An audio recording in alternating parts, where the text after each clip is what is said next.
trabalho dignifica o homem. Quem nunca ouviu essa frase para justificar a permanência no emprego, não é mesmo? O problema é quando o ambiente de trabalho se torna motivo de adoecimento físico e mental por causa do assédio. E esse problema tem sido motivo de estudo para magistradas e magistrados do trabalho no curso com o tema Assédio e outras formas de violência na Justiça do Trabalho. Eu sou Luana Carvalho, tenho pele branca, cabelos e olhos castanhos e uso camisa amarela. E esse é o videocast onde a justiça vai à escola. Para falar sobre assédio e outras violências no ambiente de trabalho, eu converso agora com a doutora Patrícia Maeda, juíza auxiliar da ENAMAT, e a doutora Ana Paula Saladini, juíza titular do Tribunal Regional do Trabalho da 9ª Região, no Paraná. Sejam muito bem-vindas ao videocast e a gente inicia a nossa roda de conversa com a audiodescrição de cada uma, por favor. Muito obrigada, Luana. É uma alegria estar aqui. Eu sou Patrícia Maeda, uma mulher amarela, de cabelos pretos, curtos e lisos.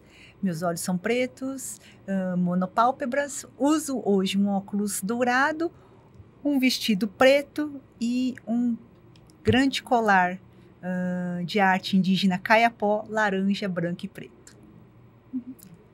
Bom dia, meu nome é Ana Paula Saladini, é um prazer estar aqui junto com a minha querida amiga Patrícia e junto com a ENAMAT. Eu sou uma mulher também branca, com cabelos encaracolados, castanhos na altura dos ombros, olhos castanhos, visto uma blusa colorida, predominantemente azul e brincos pequenos. Certo. Para a gente iniciar, então, a nossa conversa, esse curso é uma meta formativa do Conselho Nacional de Justiça, instituído pela Resolução número 351 do CNJ. O que a magistratura do trabalho pode esperar dessa atividade formativa e por que fazer esse curso? A magistratura do trabalho já está acostumada a trabalhar com esse tema na jurisdição, né? Julgando os casos, né? E agora é importante a gente olhar para os nossos ambientes de trabalho, né? Porque, enfim, o assédio, infelizmente, é uma realidade dentro das instituições do sistema de justiça. Então, eu acho que a importância basicamente é essa, né? Aquele cuidado que nós temos com os nossos processos, nós temos que ter também com os nossos ambientes de trabalho, com as pessoas com quem trabalhamos. Então, acho que mais ou menos é essa a ideia, tanto da Resolução 351 quanto da Resolução 360. Eu penso que é uma ferramenta para conscientização dos nossos colegas, para que a gente consiga mudar uma cultura organizacional que muitas vezes é baseada em alguns estereótipos de comportamento que são normalizados como corretos, mas que na verdade eles não são. Então é um mecanismo para mudar a cultura organizacional e a Resolução 351 ela vai exigir que medidas práticas sejam tomadas para essa finalidade, até porque a gente não consegue mudar nada sem ação. Certo. E, doutoras, como o Poder Judiciário pode implementar mecanismos aí que concretizem a prevenção de assédio e outras formas de violência na Justiça do Trabalho? Nessa pergunta, eu acho que vale a pena a gente fazer um pequeno retrospecto histórico, né? Justamente, a Resolução 351 do CNJ foi a que instituiu a política de prevenção e enfrentamento ao assédio no sistema de justiça brasileiro, né?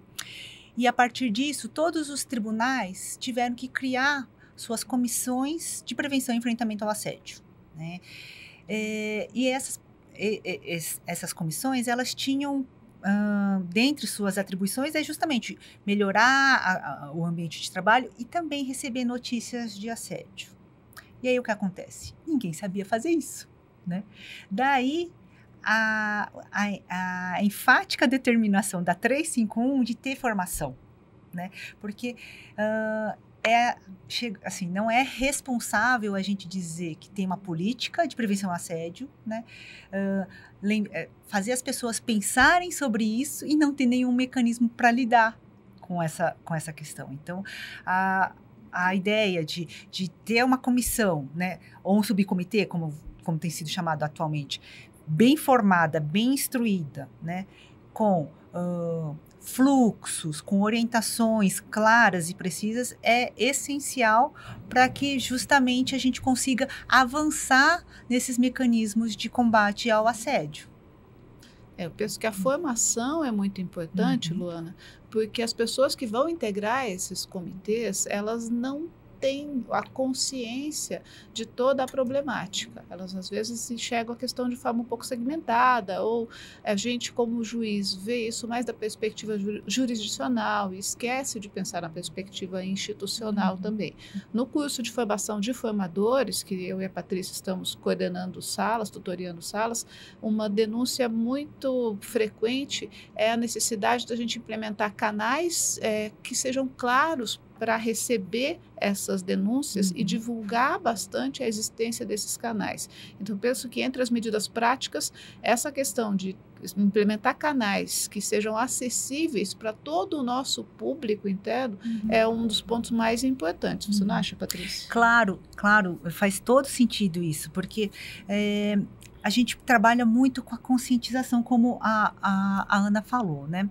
E aí, vamos supor, você está lá, né? Você se sente um pouco incomodado no trabalho, né? Não sabe muito bem por quê. E aí, diante desse debate público sobre assédio e as violências no trabalho, você percebe, opa, tem coisa errada aqui, né? É muito angustiante você tomar consciência disso e não ter o que fazer. Então, daí a importância dos canais de recebimento dessas notícias e também de acolhimento, porque às vezes a pessoa está em sofrimento psíquico, né? E dentro dessa estrutura, dessa política, né, de prevenção e enfrentamento ao assédio, que aqui na Justiça do Trabalho foi replicada pela Resolução 360 do CSJT, foram implementadas várias ideias, né? Então, a ideia de ter um canal adequado, de dar treinamento para os integrantes dos comitês, né? E de ter um fluxo claro, né? De tratamento dessas notícias, né? E como um compromisso nessa política, a gestão do ministro Lélio Bentes, que se encerrou recentemente, instituiu um grupo de trabalho que pensou esses documentos. Um grupo de trabalho do qual participamos, sim, né? Você segura esse daqui, olha. E aí a gente... para cada um. Isso.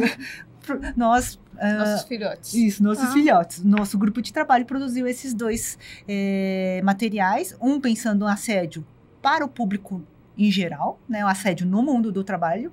E esse daqui para os gestores. Para os gestores. Porque também é importante quem lidera as equipes saber, né, qual é o limite, né, dessa coordenação, dessas ordens, né, dessas cobranças, né, qual é o limite do digno para a pessoa humana. Então, por reconhecer também que é difícil para os gestores e para as gestoras saberem qual é esse limite, foi feito esse material e a gente também discute isso no CFF, bastante, né? Bastante. Então, assim, tem toda essa parte de formação, de capacitação, de conscientização, sensibilização, mas também de dar formas concretas, né, dentro da própria instituição. Com certeza. As senhoras mostraram pra gente esse material aí, que é utilizado pela Justiça do Trabalho, e existe também um protocolo específico para lidar com essas denúncias, não é isso? Assim, dentro da política de prevenção e enfrentamento ao assédio, nós temos um fluxo de trabalho, né? Então, esse fluxo, ele já vem com as diretrizes da Resolução 351 e cada tribunal acaba adaptando para suas especificidades. Então, por exemplo, tem canais de entrada para receber as denúncias e fazer o acolhimento. Depois disso, para onde vai essa notícia, né? Vai para o comitê, o que o comitê vai fazer? Vai deliberar em conjunto, vai ouvir a parte interessada, etc. Né? Então, a gente tem fluxos, né? Mas eu acho que uma pergunta, e essa pergunta faz um gancho importante para a gente, para um outro olhar sobre o assédio, não é, Ana? O assédio também, assim, lembrando que a gente já julgava as questões de assédio no trabalho, né? A gente fez um avanço na ideia de protocolos, né? Nós já tínhamos o protocolo para julgamento com perspectiva de gênero do CNJ, né? A Justiça do Trabalho já havia encampado ele, mas a gente fez alguns avanços, né, Ana? Você quer... comentar? Nós temos agora, inclusive essa semana estamos num curso específico sobre isso, né? Os protocolos para atuação e julgamento na Justiça do Trabalho. Né? Esses protocolos eles vão partir de 3 eixos diferentes. Né? Um é a questão da perspectiva de gênero e de raça, né? E também da pessoa com deficiência e do trabalho infantil e de adolescente. Tá? E a gente tem que lembrar que quando se trata de assédio, o assédio ele vai ser incidente principalmente sobre os grupos mais vulnerabilizados. Dificilmente o assediador vai focar a ação dele em cima de uma pessoa que tenha mecanismo de resiliência, de uma pessoa que tenha uma posição mais incisiva. Ele vai atrás de pessoas que são mais vulnerabilizadas. Tanto que a Convenção 190 da OIT deixa muito claro que um dos principais problemas do assédio é o assédio com perspectiva de gênero. Tá? Então, a gente sabe que isso precisa ser implementado pensando num fluxo de trabalho que também pense na perspectiva dos protocolos para julgamento na Justiça do Trabalho. Lembrando, né, Patrícia, que o protocolo para atuação e julgamento não é só para atuação jurisdicional, mas a gente tem que trazer isso para a nossa atuação institucional também. Com certeza. E isso é reconhecer, por exemplo, o impacto dos marcadores sociais, né, de diferença. Então, o impacto do gênero e da sexualidade, o impacto da raça e da etnia, da condição de pessoa com deficiência ou pessoa idosa, que é justamente o objeto do primeiro protocolo, o protocolo para atuação e julgamento com perspectiva antidiscriminatória, interseccional e inclusiva, né? Então, esses marcadores de vulnerabilidade, como a Ana falou, também a questão de ser criança ou adolescente, né? Você acaba se tornando mais vulnerável para determinadas formas de violências e também na questão do trabalho escravo contemporâneo. Então, veja, há uma transversalidade entre todos esses assuntos, né, que faz... Eu acho que, assim, a gente pode recomendar, né, Ana, a leitura dos 3 documentos, né? Pensando que estamos aqui no ambiente da Escola Nacional, né? Acho que esses documentos podem ser muito valiosos para a gente formar melhores magistrados e magistradas. A leitura e a aplicação, né? Exato. Então, a aplicação prática. Exato. Exatamente. Então, na experiência das duas, houve um aumento no número de assédio, de denúncias de assédio na Justiça do Trabalho nos últimos anos? Sim, as pesquisas mostram um aumento das questões que envolvem tanto o assédio moral quanto o assédio sexual ao longo dos anos, pelo menos nessa última década. Isso daí, a gente está falando dos processos que são trazidos para nós, né, Justiça do Trabalho, julgarmos. Muito bem, eu acho que isso daí não significa que o assédio seja um fenômeno recente. Não, eu acho que assédio e violência no trabalho são questões que já existiam muito antes disso. O que tem acontecido é que tem se publicizado o debate, tem se conscientizado e as pessoas têm trazido esse conflito, esse problema ao judiciário. O que você acha, Ana? Eu concordo e eu acho que hoje tem muita gente que consegue identificar que sofreu assédio, que foi vítima de assédio num passado, às vezes até mais remoto, e que não tinha ferramental para lidar com isso. Então, a conscientização sobre a questão do assédio, ela nos ajuda, eu acho que em 2 pontas diferentes. Ela ajuda no sentido de que a pessoa que é vítima consiga se identificar como vítima e tenha os canais de acesso para fazer essa denúncia, né? Mas também que aquele gestor que sempre tratou de uma determinada maneira, como se aquela fosse uma política correta de tratamento, consiga se conscientizar de que aquele é um tratamento inadequado na gestão de pessoas. A gente tem que pensar particularmente que no nosso público interno, as pessoas permanecem muito tempo na mesma casa. Eu estou na Justiça do Trabalho há mais de 30 anos. É a minha casa. Então, eu não pretendo sair, não pretendo mudar de rumo. Né? Então, a gente tem que ter um ambiente de trabalho que seja saudável, um ambiente de trabalho que mantenha a saúde mental das pessoas. Então, a gente percebe lá fora um aumento dessa conscientização, até por conta de campanhas institucionais, por conta de toda uma política de compliance que tem sido implementada na iniciativa privada também, ao menos um discurso de compliance, né? E isso também tem sido trazido para dentro da jurisdição, dentro da instituição, então também percebe um crescimento de denúncias internas, mas ainda é tudo muito recente, né, Patrícia? A formação dos comitês, dos subcomitês é muito recente, não existem dados estatísticos, nós temos algumas barreiras, como a questão de depender do consentimento da vítima para que haja o registro e que haja a atuação, e existe uma subnotificação muito grande. Um dos pontos que tem sido apontado no curso de formação é o problema da gente trabalhar numa instituição que é muito hierarquizada, e isso gera receio de fazer a denúncia. Exatamente. Antes não havia locais específicos para fazer denúncias de assédio. Agora há. Mas isso não significa de uma hora para outra que as pessoas vão aderir ao programa. Por quê? Porque justamente estamos falando de uma instituição hierarquizada em que muitos foram silenciados ao longo do tempo. Né? Então, eu acho que, embora a gente não tenha realmente números sobre isso ainda que se a gente fizesse um levantamento, o que a gente poderia perceber é exatamente a subnotificação. E isso eu acho que faz parte de um processo de, precisamos fortalecer as comissões e os comitês, né?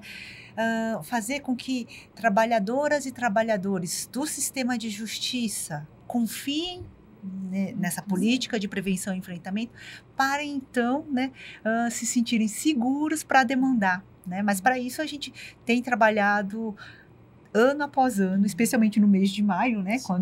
Quando é o mês em que, né, se olha mais para a questão do combate ao assédio de uma forma bem consistente. Então, acho assim como na sociedade o número de processos que envolvem a questão de assédio foi aumentando, é provável que as notícias de assédio dentro do sistema de justiça aumente também, né? Não significa assim, tá vendo? Foi porque começou a falar de assédio, começou a aparecer.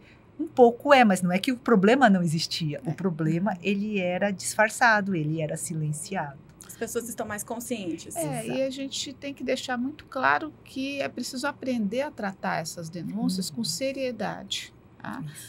Com sigilo, né? E com imparcialidade. Acho que são esses 3 pilares para a gente conseguir fortalecer a instituição de uma maneira que as pessoas que venham fazer as denúncias possam ser bem acolhidas e a gente possa dar tratamento adequado para essas questões que são tão relevantes e que prejudicam tanto o ambiente de trabalho, a saúde das pessoas, né?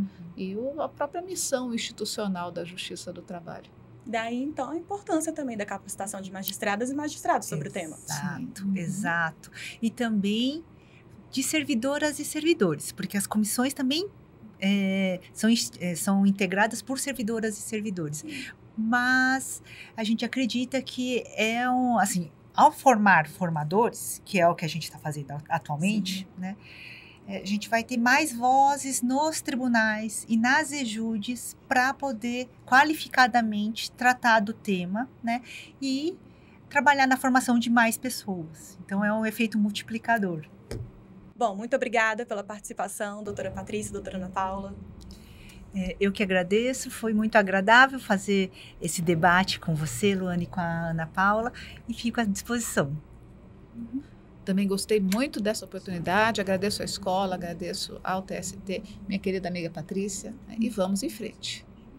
O videocast Onde a Justiça Vai à Escola é criado e desenvolvido pela Escola Nacional de Formação e Aperfeiçoamento de Magistrados do Trabalho, a ENAMAT, e esse episódio já está disponível no canal e na plataforma da ENAMAT. Tchau, tchau e até a próxima!